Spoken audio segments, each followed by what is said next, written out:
ክርስቶስ ነው። ሰው ወደ እንስሳነት ወርዷል። ሰው ወደ አውሬነት ወርዷል። ዋጋ ተሰጥቷቸው የተፈጠሩ ክርስቲያኖች ዋጋ የሌላቸው ሆኑ። አንተ ሰው ጻድቅ ነህ እንዴ?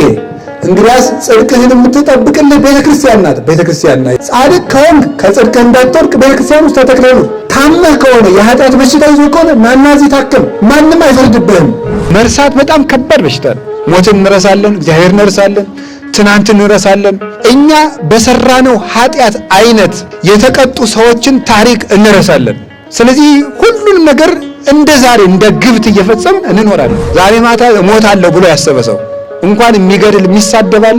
የሰው ገንዘብ የሚያጭበረብር ከሶ የሚያሳስር ሰውን በገንዘብ በሐሰት ምስክር የሰው ገንዘብ የሚወርስ ይኖራል።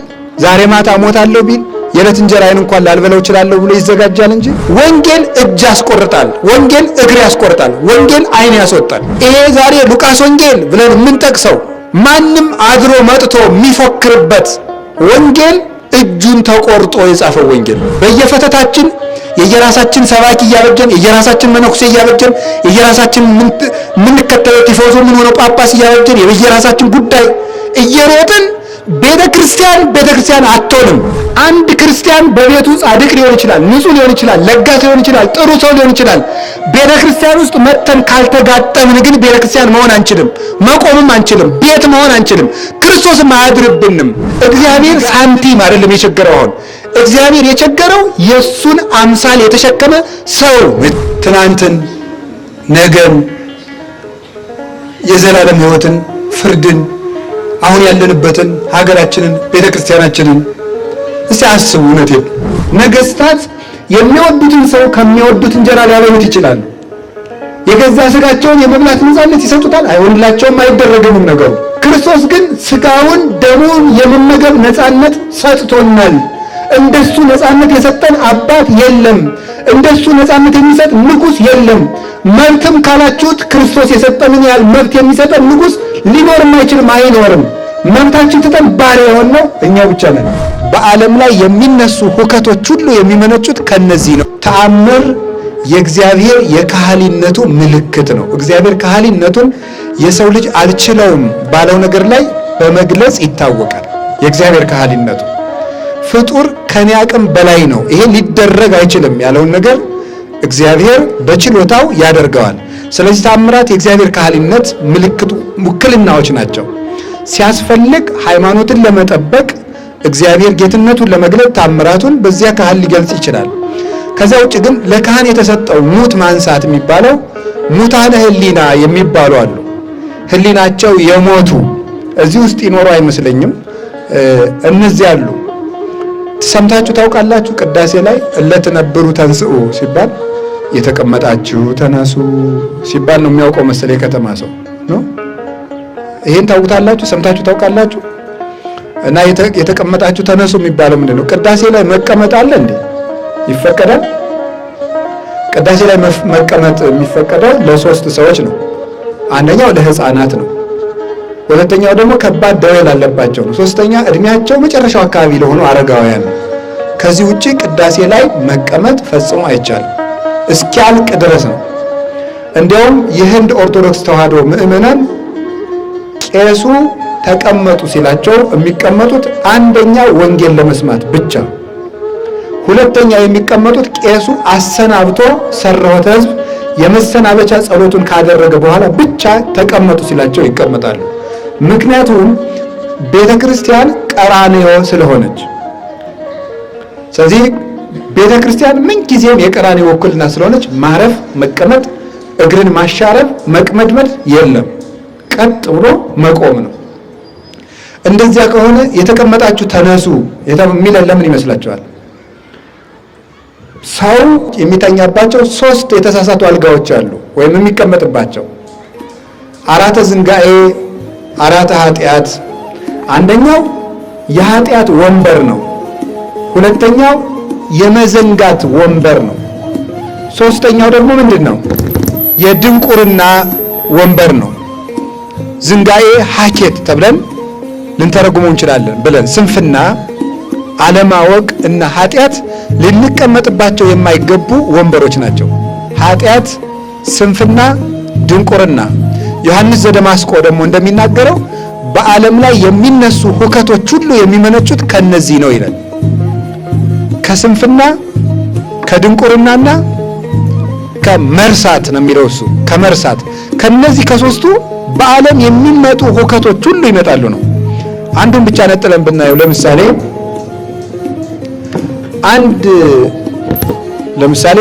አንድ የተሾመ ዳኛ ህዝብን ሊበድል ይችላል። የሚበድለው ለምንድን ነው? እሱ ድሮ ህዝብ ሳለ የተሰቃየው ስለሚረሳው። ለምሳሌ እናንተ የሆነ መስሪያ ቤት ሄዳችሁ ብትጉላሉ አቤት እግዚአብሔር ያጉላላችሁ እናንተንም አትሉ የምትሉ ይመስለኛል። ሳስበው ነው እንጂ ሰምቻችሁ አላውቅም። እና እግዚአብሔር ያጉላላችሁ እግዚአብሔር ይላችሁ ትላላችሁ። ከዚያ በኋላ ግን ያንን ወንበር ብንሰጣችሁ እግዚአብሔር አያያችሁም እናንተ። በጣም አስቸጋሪው እሱ ነው ማለት መርሳት ማለት እሱ ነው። ድሮ አስተያየት በሰጠበት ወንበር ላይ እሱን ስናስቀምጠው የባሰ ሆኖ ይገኛል። ይሄ መርሳት የሚባለው ይሄ ነው። የሁከት ሁሉ ምንጭ ሶስቱ ናቸው ይባላል። እያንዳንዳቸው ሶስታቸውን ብንተነትናቸው ያቆዩናል። እንደው ብዙ ዕውቀት አለኝ በዚህ ርዕስ እንዳይሆንብኝ እንጂ በቤተ ክርስቲያን ያለው ዕውቀት ነው የኛ አይደለም። እና ብዙ ነገር ነው ያለው። ሰው ዛሬ ማታ ሊሞት እንደሚችል ሞትን ቢረሳ የሚጣላል እንኳን የሚገድል የሚሳደባል። ዛሬ ማታ እሞታለሁ ብሎ ያሰበ ሰው እንደው በፍጹም እንዴት ሊያደርግ ይችላል? የሰው ገንዘብ የሚያጭበረብር ከሶ የሚያሳስር ሰውን በገንዘብ በሐሰት ምስክር የሰው ገንዘብ የሚወርስ ይኖራል? ዛሬ ማታ እሞታለሁ ቢል የዕለት እንጀራዬን እንኳን ላልበለው እችላለሁ ብሎ ይዘጋጃል እንጂ ሞትን እንረሳለን፣ እግዚአብሔር እንረሳለን፣ ትናንትን እንረሳለን። እኛ በሰራነው ኃጢአት አይነት የተቀጡ ሰዎችን ታሪክ እንረሳለን። ስለዚህ ሁሉንም ነገር እንደ ዛሬ እንደ ግብት እየፈጸምን እንኖራለን። እና መርሳት በጣም ከባድ በሽታ ነው። አሁን ብዙ ሰው መርሳት ነው ያለበት። ጉዳዩን ይረሳል፣ ልብ የለውም። አባቶቻችንም እንደው ሊቃውንት ሲተረጉም ለሰው ጆሮ እንጂ ልብ የለውም የሚሉት እውነታቸው ነው። ልብ የለውም። ብዙ ሰው ጆሮም የለውም። ዛሬ ድሮ ጆሮ ነበር ቢያንስ አሁን ጆሮም የለም ልብም የለም። ዝም ብሎ ቀፈውን ነው የሚንቀሳቀሰው። ሳስበው ነው እንጂ እኔ በምን ልብ አይለካ ጆሮ አይለካ። በሴንቲሜትር የሚለካው ይሄ ቀርፋፋው እኮ አይደለም ጆሮ የሚባለው ውስጥ ነገር የሚቀበለው ነው።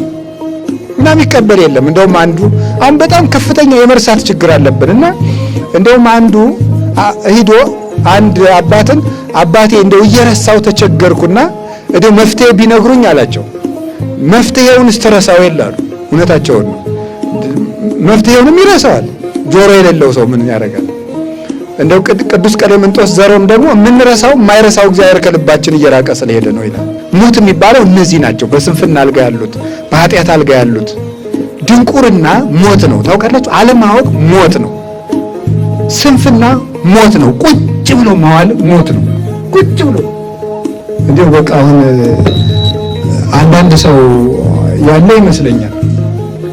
እሱ ሱቅ አይከፍትም፣ የሰው ሱቅ ይዞ ሲያሻሽጥ የሚውል ደጅ ላይ ቁጭ ብሎ ማለት። ሰው ከትልቅ ሰው ስለተወለደ አይደለም። ከነገስታት ስለተወለደ ትልቅ አይሆንም። ከባላባት ስለተወለደ ትልቅ አይሆንም። የካህን ልጅ ስለሆነ ትልቅ አይሆንም። የመርጌታ ልጅ ስለሆነ ትልቅ አይሆንም። አንዳንድ ሰው አለ እንደው በሰባት አያቱ አንድ ቄስ ካለ የቄስ ዘር ነኝ እያለ የሚያወራ ሰው አለ።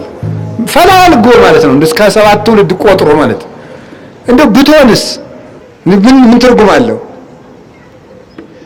የአብርሃም ልጅ እስማኤል ነው። የይስሐቅ ልጅ ኤሳው ነው። የያዕቆብ ልጅም ሮቤል ነው። ስለዚህ ሰው ከደግ ስለተወለደ አይደለም ስራውን የሚያወጣው። ከትልቅ ዘር መወለድም አለመወለድም ቁም ነገር የለውም።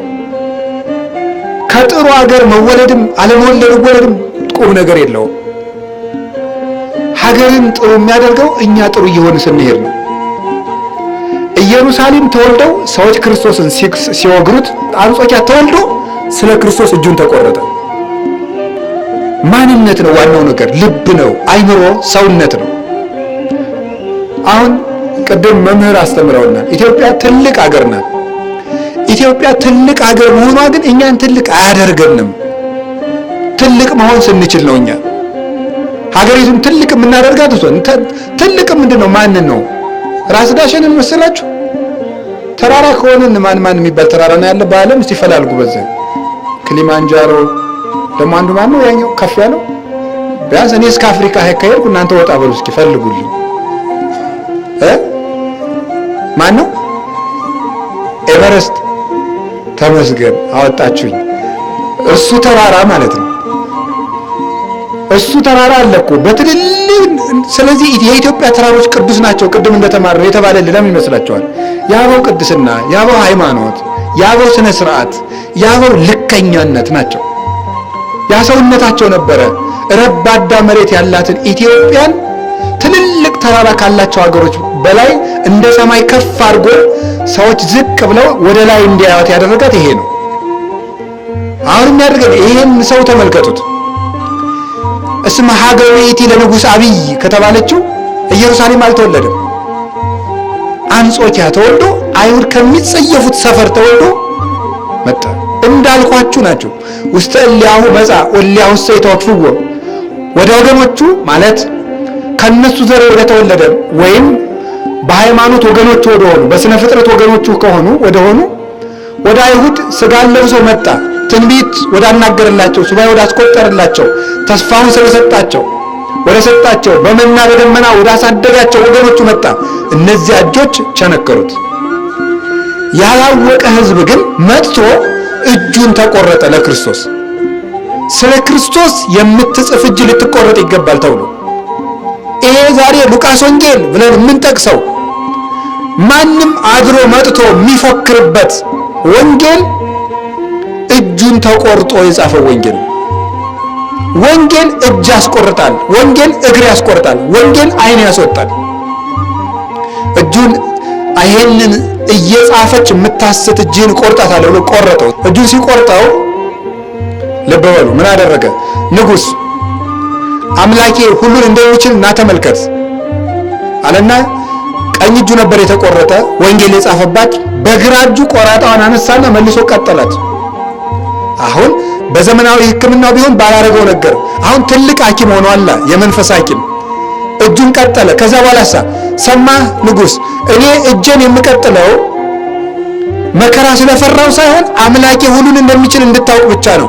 ነገር ግን አሁን መከራውን ለአክሊል ስለምፈልገው እጄን መልሼ ቆርጠዋለሁ ብሎ መልሶ አለያየው አክሊል ስለሚቀበል። ከዛ መጨረሻ ላይ አንገቱን ተቆረጠ። አንገቱ ተቆርጦ የክብር አክሊል ተቀበለ። ይሄንን ወንጌል ለኛ ሰጠን።